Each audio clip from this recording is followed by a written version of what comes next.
Hey guys, me Justin, welcome to Texas Reloading Room. Today's Tuesday, and I came down here to get a little bit of work done and do some reloading because I just got a shipment of components in. I can't show you how to reload on YouTube anymore, so that is what it is, but I'll show you what I'm working on. So normally my preferred press is this one. This is a Lyman T-Mag 2. I love this press. However, when you're talking about doing multiple thousands of rounds, a turret press can get a little bit time intensive. So, my least favorite press of them all is this Lee Pro 1000. Now, I'm not setting this up to reload from start to finish. I'm only doing the case prep with this. I'm probably still going to prime by hand, and I'm definitely going to powder charge and seat bullets by hand. But this works great for decapping, sizing, and flaring my case mounts. I just got to find a way to mount it to my bench here. I haven't used this thing in a couple of years, so let me turn the camera down here and I'll kind of show you what I'm looking at. Down here in front of you, this is my workbench that you guys see all the time, but if you pay close attention, you'll see I've got some holes here and a couple of holes here. Now, in each of these holes, at the other end of it, there are 3 8x16, I don't know exactly what they're called, but they're nuts that look like claws, and they kind of pull themselves up into the hole. So I've got those here on the bottom, so all I've got to do is basically just drop a screw in and screw it down, or in this case a bolt. I wanted to find a way to mount this Lee press because if you look, that's as far back as we can go and make this press usable. You see how close this hole is to the edge.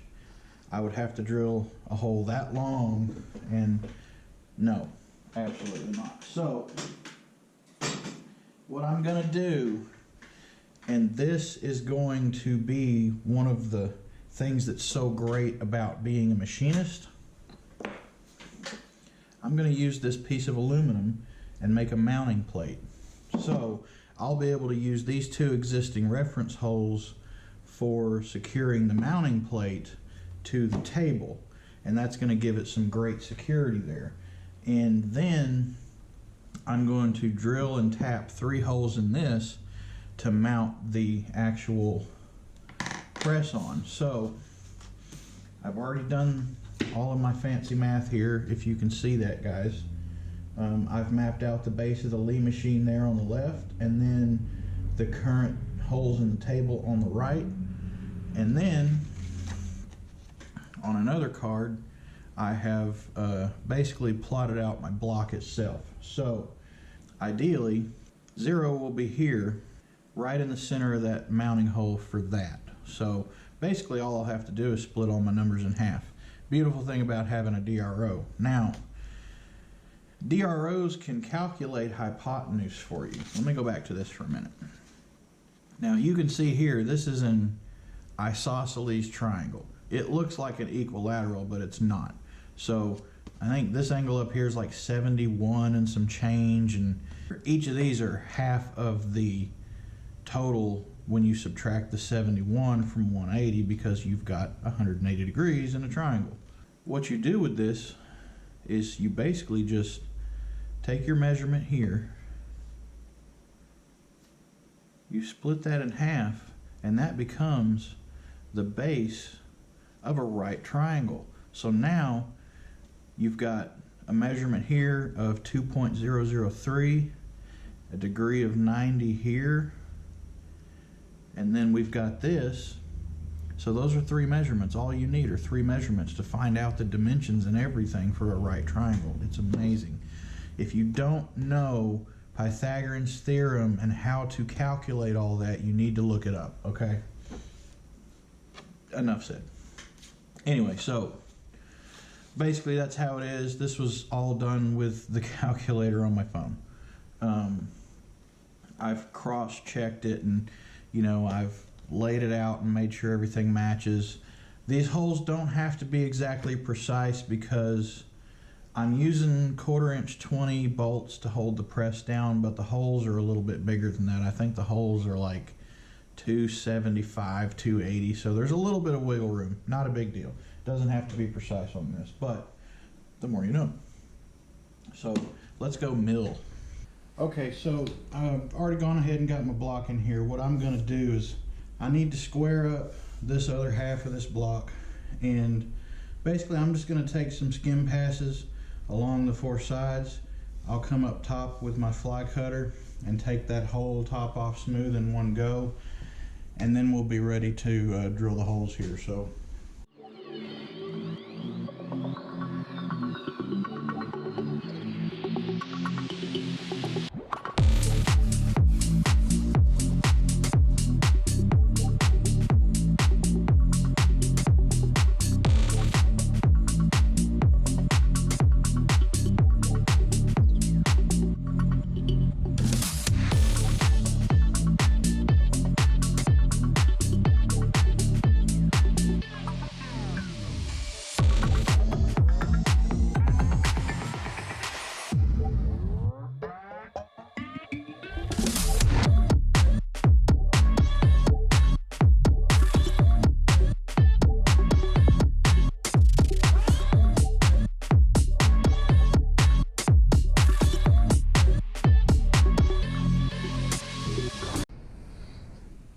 So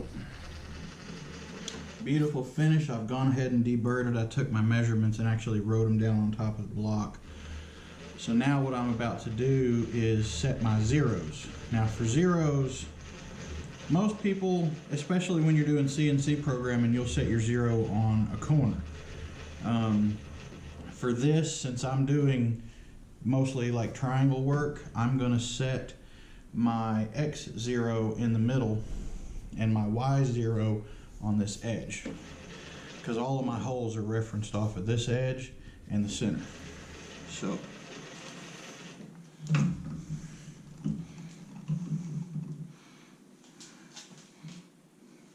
okay,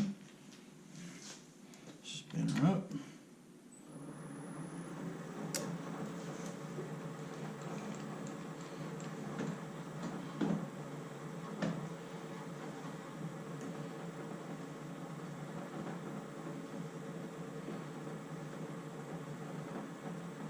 So when I zero on a DRO, what I'm going to do, I'm going to do X0. Now I'm going to come over here and I'm going to move in 100 because that's half the length thickness of my tool.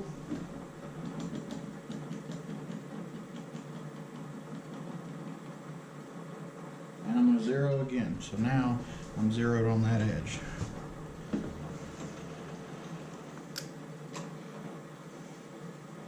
Now we'll zero here.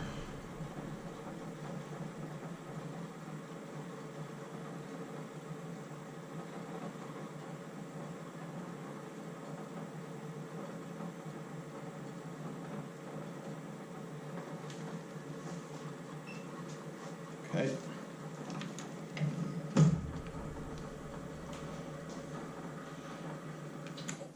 We'll come this way 100.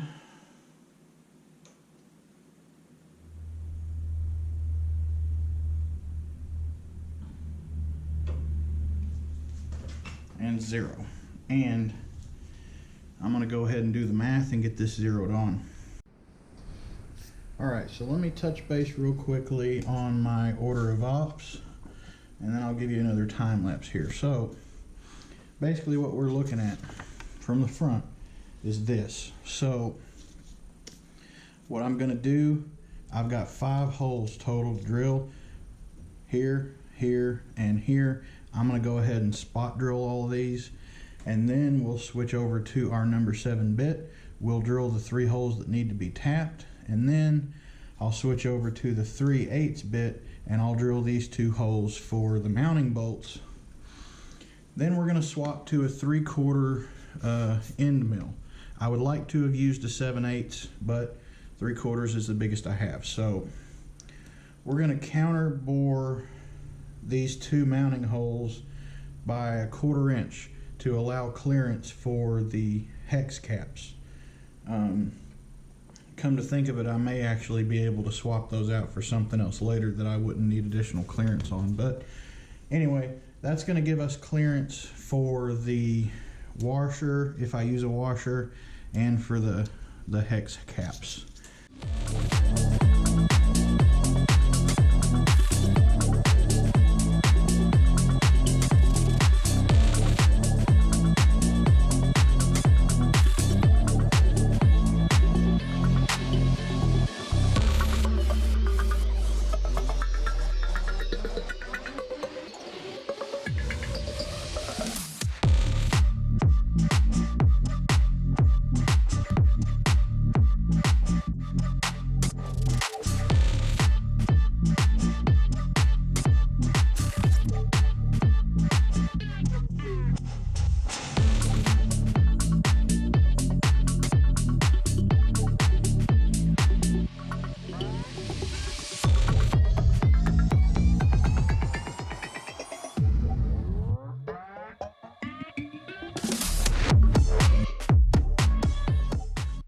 Pretty much done with this. This is just quick and dirty. If I was actually, you know, blueprinting a part for somebody and doing that, it would have been a little bit more involved, but let's see if it's going to work. Now the reason that I wanted this to be 7/8 is because my socket is just a little bit over 3/4. I think it's like 775. I don't think that's the one, no. So here it is. Yeah, see, it's just a hair too big to go in there, but I can get these guys started anyway.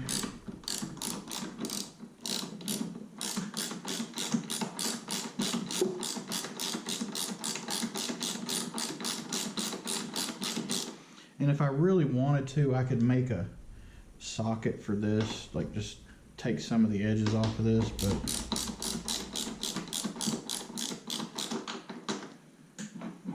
anyway, let's go ahead and start bolt number 2. Alright, so I've modified the socket just a little bit here. Let's see if that's going to work. Cool. Alright, fits in that one. And it'll fit in this one. So let's keep going.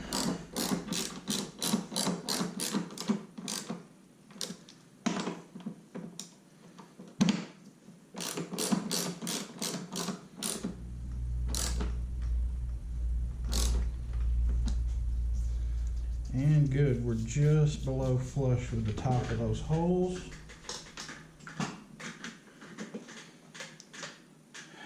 Okay. Here's where it all comes together now. So I picked up some of these.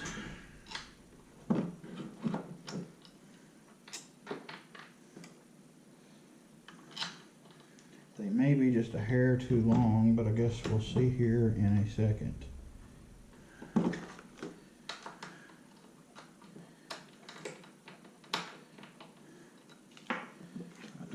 If I can get the ratchet on there or not. Let's see.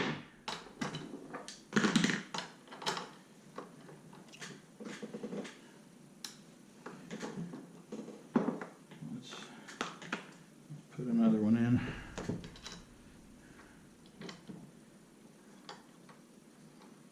Okay, there's number 2.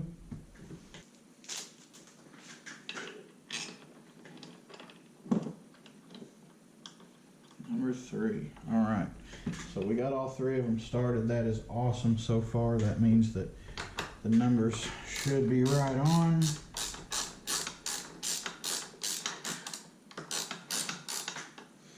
Alright, so here it is, all the holes lined up perfectly. I knew they would. You've always, you know, measure twice, cut once, make sure you're absolutely certain of your measurements.